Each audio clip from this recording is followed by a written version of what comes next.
আসসালামু আলাইকুম। সবাইকে স্বাগত জানাচ্ছি। আমি নাসরুল হাসান তন্ময়। শুরুতে বিআরবি কেবল সংবাদ শিরোনাম। বাংলাদেশের সর্বশেষ গুরুত্বপূর্ণ আপডেট সংবাদে আপনাকে স্বাগত। শুরুতেই সংবাদ শিরোনাম, পরে বিস্তারিত। শুরুতেই জানিয়ে দিব, ছাত্র আন্দোলন দমনে কাদেরের কূটকৌশল ফাঁস করলেন হাসানুল হক ইনু। আওয়ামী লীগ সরকারের পতনের আগে সাবেক প্রধানমন্ত্রী শেখ হাসিনাকে আমরা অনেক পরামর্শ দিয়েছিলাম, তিনি কোনো কথাই শোনেননি। অর্থনৈতিক দুরবস্থার কথা তাকে বারবার মনে করিয়ে দিয়েছি। ছাত্র জনতার দাবি মেনে নিতে বলেছি, উনি আমাদের কোনো কথাই কর্ণপাত করেননি। তিনি পুলিশ, আনসার, বিজিবি এবং সেনাবাহিনীর উপর নির্ভর করে ক্ষমতায় থাকতে চেয়েছিলেন। ঢাকা মহানগর গোয়েন্দা পুলিশ, ডিবি হেফাজতে রিমান্ডে থাকা আওয়ামী লীগ এবং 14 দলের নেতারা এসব কথা বলছেন। এর মধ্যে রয়েছেন জাসদের সভাপতি হাসানুল হক ইনু।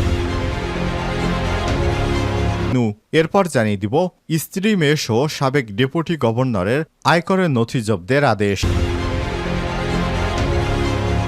এদিকে প্রভাবশালীদের নামে বেনামে ঋণ আত্মসাতের হিসাব হচ্ছে, বললেন প্রধান উপদেষ্টা ডক্টর মোহাম্মদ ইউনূস। এবারে জানাবো, দ্রুত রাজনৈতিক দলের সঙ্গে সংলাপ করুন। প্রধান উপদেষ্টার এবং উপদেষ্টা মণ্ডলীদের উদ্দেশ্য করে বললেন বিএনপির মহাসচিব মির্জা ফখরুল ইসলাম আলমগীর। এবারে জানাবো, আওয়ামী লীগ নেতা পান্না লাশ ভারতের মেঘালয়ে উদ্ধার, স্বীকার করল ভারত। সিলেটের কানাইঘাট সীমান্ত দিয়ে ভারতে পালানোর সময় নিহত বাংলাদেশ ছাত্রলীগের সাবেক কেন্দ্রীয় সাধারণ সম্পাদক এবং আওয়ামী লীগ নেতা ইসাক আলী খান পান্নার মৃতদেহ উদ্ধারের কথা স্বীকার করেছে ভারতের মেঘালয় রাজ্যের সরকার। এবং সর্বশেষ জানিয়ে দিব, 2 দিনের রিমান্ডে 6 আনসার সদস্য। চাকরি জাতীয়করণের দাবিতে সচিবালয় অবরুদ্ধ করে ভাঙচুর এবং হামলার অভিযোগে রাজধানীর শাহবাগ থানায় করা মামলায় গ্রেপ্তার 6 জন আনসার সদস্যদের 2 দিনের রিমান্ড মঞ্জুর করেছে আদালত। আজ ঢাকার মেট্রোপলিটন ম্যাজিস্ট্রেট মোহাম্মদ শাকিল আহমেদের আদালতে শুনানি শেষে এই রিমান্ড মঞ্জুর করেন। প্রিয় দর্শক, এতক্ষণ শুনছিলেন সংবাদ শিরোনাম, এবারে বিস্তারিত। তবে তার আগে বন্ধুরা, অনুরোধ থাকবে এই সংবাদটিতে একটি লাইক দিন। এই চ্যানেলে আপনি নতুন হয়ে থাকলে আমাদের সংবাদটি দেখতে দেখতে চ্যানেলটি সাবস্ক্রাইব করে রাখুন, যাতে করে বন্ধুরা আমাদের পরবর্তী লেটেস্ট আপডেট সংবাদগুলো সবার আগে আপনার কাছে পৌঁছে যায়। এবারে বিস্তারিত। ছাত্র আন্দোলন দমনে কাদেরের কূটকৌশল ফাঁস করলেন ইনু। আওয়ামী লীগ সরকারের পতনের আগে সাবেক প্রধানমন্ত্রী শেখ হাসিনাকে আমরা অনেক পরামর্শ দিয়েছিলাম, তিনি কোনো কথাই শোনেনি। অর্থনৈতিক দুরবস্থার কথা তাকে বারবার মনে করিয়ে দিয়েছি।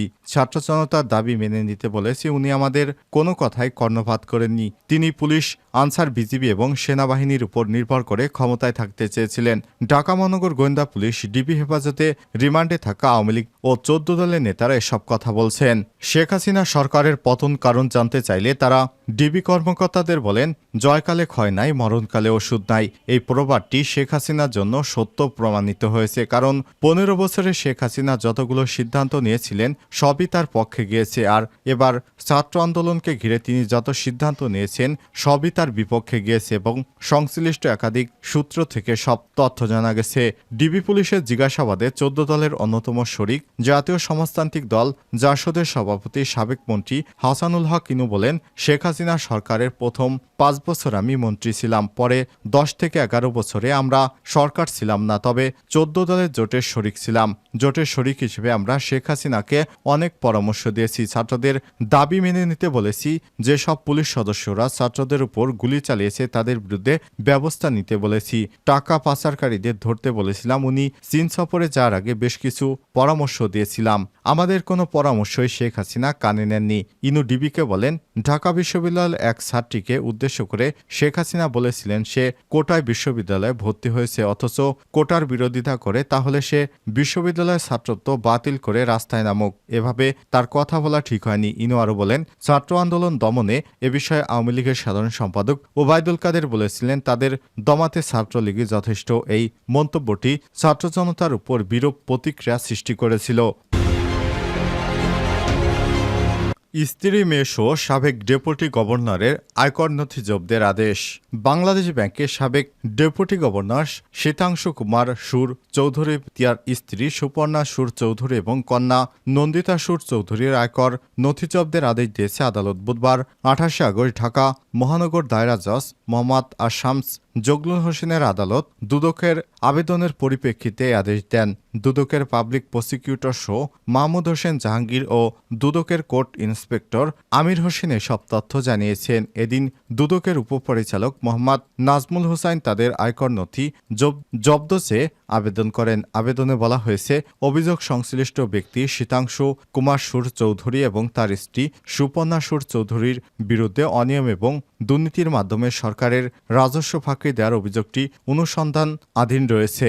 অভিযোগটি সুষ্ঠু অনুসন্ধানের স্বার্থে দুর্নীতি দমন কমিশন আইন 2004-এর 19 ধারা অনুযায়ী দুর্নীতি দমন কমিশন বিধিমালা 2007-এর 20 বিধি অনুযায়ী অভিযোগ সংশ্লিষ্ট ব্যক্তি এবং তার স্ত্রী সন্তানদের আয় ব্যয়ের সঠিকতা এবং তাদের মালিকানাধীন অন্য কোনো সম্পদ রয়েছে কিনা তা যাচাই বাছাই পরীক্ষা নিরীক্ষার জন্য শুরু হয়েছে 2021-22 করবর্ষ পর্যন্ত শীতাংশু কুমার সুর চৌধুরী, সুবর্ণা সুর চৌধুরী এবং নন্দিতা সুর চৌধুরী আয়কর নথি পর্যালোচনা করা আবশ্যক। তাদের আয়কর নথি আয়কর আইন 2023-এর 309/3 ক ধারা অনুযায়ী কপি সংযুক্ত জব্দের লক্ষ্যে আদালতের আদেশ প্রয়োজন।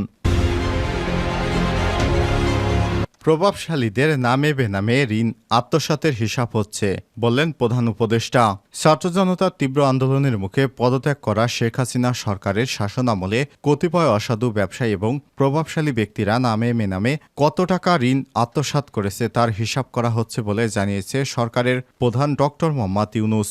বুধবার প্রধান উপদেষ্টার প্রেস উইং থেকে পাঠানো এক সংবাদ বিজ্ঞপ্তিতে সব তথ্য জানানো হয়েছে। এতে বলা হয়েছে, কিছু অসাধু ব্যবসায়ী এবং প্রভাবশালী ব্যক্তিরা সাম্প্রতিক বছরগুলোতে ব্যাংকিং খাতে ব্যাপক দুর্নীতি এবং প্রতারণার মাধ্যমে বেনামে বিপুল পরিমাণের অর্থ আত্মসাৎ করেছে এবং তা বিদেশে পাচার করেছে, যার সঠিক পরিমাণ নির্ধারণের কাজ চলমান রয়েছে। এ আত্মসাৎকৃত অর্থের পরিমাণ লক্ষাধিক কোটি টাকার উপরে এই মর্মে ধারণা করা যায় বলে বিজ্ঞপ্তিতে উল্লেখ করা হয়েছে। প্রভাবশালীদের নাম উল্লেখ না করে বিজ্ঞপ্তিতে বলা হয়েছে, এ ধরনের দুর্নীতি এবং অর্থ পাচারের সঙ্গে সংশ্লিষ্ট ব্যাংক এবং আর্থিক প্রতিষ্ঠানসমূহে ইতিমধ্যে সংস্কার কার্যক্রম শুরু হয়েছে। এরই মধ্যে ইসলামী ব্যাংক, সোশ্যাল ইসলামী bank, national bank, United commercial bank, global ইসলামী ব্যাংক, ইউনিয়ন ব্যাংকের পর্ষদগুলো পুনর্গঠন করা হয়েছে। অবশিষ্ট ব্যাংক এবং আর্থিক প্রতিষ্ঠানসমূহে সংস্কার কার্যক্রম শুরু হবে। নতুন ব্যবস্থাপনা এবং কর্তৃপক্ষের মাধ্যমে আত্মসাৎকৃত এসব অর্থের প্রকৃত তথ্য সংগ্রহ করা হবে এবং তাদের মাধ্যমে আত্মসাৎকৃত অর্থের প্রকৃত পরিমাণ নির্ণয়ের লক্ষ্যে অডিট কার্যক্রম শুরু করা হবে।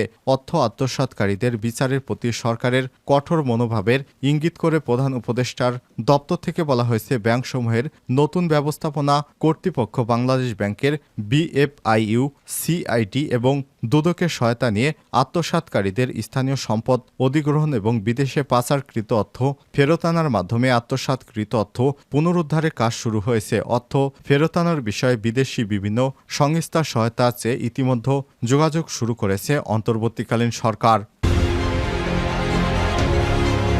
দ্রুত রাজনৈতিক দলের সঙ্গে সংলাপ করুন, মির্জা ফখরুল। অন্তর্বর্তীকালীন সরকার কি চায়, জনগণ কি চায়, রাজনৈতিক দলগুলো কি চায় তা জানার জন্য অতি দ্রুত সময়ের মধ্যে অন্তর্বর্তী সরকারকে রাজনৈতিক দলগুলোর সাথে আলোচনায় বসা প্রয়োজন বলে মনে করে বিএনপির মহাসচিব মির্জা ফখরুল ইসলাম আলমগীর। বুধবার 28 আগস্ট দুপুরে রাজধানীর গুলশানের চেয়ারপারসনের রাজনৈতিক কার্যালয়ে অনুষ্ঠিত এক সংবাদ সম্মেলনে তিনি এসব কথা বলেন। এ সময় তিনি নেতাকর্মীদের উদ্দেশ্যে ঢালাওভাবে মামলা না করার আহ্বান জানান তিনি। মির্জা ফখরুল বলেন, ঢালাওভাবে মামলা যাতে না হয় আইনশৃঙ্খলা রক্ষাকারী বাহিনীকে বলবো, আপনারা প্রাথমিকভাবে তদন্ত করুন। এ বিষয়ে দলের নেতাকর্মীদেরও আহ্বান জানাবো, এমন কোনো মামলা করবেন না যাতে সারবস্তু থাকবে না। এ সময় তিনি বলেন, আমরা একটা ক্লান্তিকাল পার করছি। এই অন্তর্বর্তী সরকারকে সহযোগিতা করে একটি স্থিতিশীল পরিবেশ ফিরে আনতে হবে, কারণ অন্তর্বর্তী সরকারের অন্যতম লক্ষ্য হলো নির্বাচনের পরিবেশ তৈরি করা। সরকারকে সহযোগিতা না করলে কিন্তু সেটা হবে না। মনে রাখতে হবে, গণতান্ত্রিক দেশে নির্বাচিত প্রতিনিধি ছাড়া পরিবর্তন সম্ভব না। এই সরকারকে আমরা যৌক্তিক সময় দিতে চাই। 2 দিন রিমান্ডে 6 আনসার সদস্য। চাকরি জাতীয়করণের দাবিতে সচিবালয় অবরুদ্ধ করে ভাঙচুর এবং মামলার অভিযোগে রাজধানীর সাবাক থানায় গ্রেপ্তার 6 আনসার সদস্যদের 2 দিনের রিমান্ড মঞ্জুর করেছে আদালত। আজ ঢাকার মেট্রোপলিটন ম্যাজিস্ট্রেট মোহাম্মদ শাকিল আহমেদের আদালতে শুনানি শেষে এই রিমান্ড মঞ্জুর করা হয়। রিমান্ডে যা আসামিরা হলেন শরীফুল ইসলাম, আহসান হাবিব, মনিরুজ্জামান, হাসিবুর রহমান, নাসির মিয়া ও শফিকুল ইসলাম। এদিন কারাগারে আটক 6 আসামিকে আদালতে হাজির করা হয়। মামলার তদন্তকারী কর্মকর্তা সাবাক থানার উপপরিদর্শক সাইমুল ইসলাম তাদের 7 দিনের রিমান্ডে নিতে আবেদন করেন। এর আগে গত 26 আগস্ট রাজধানীর সাবাক থানার উপপরিদর্শক শামীম মীর মালত বাদী হয়ে 208 জনের নাম উল্লেখ করে মামলা দায়ের করেন। এছাড়াও মামলায় অজ্ঞাত 3000 আনসার সদস্যকে আসামি করা হয়েছে।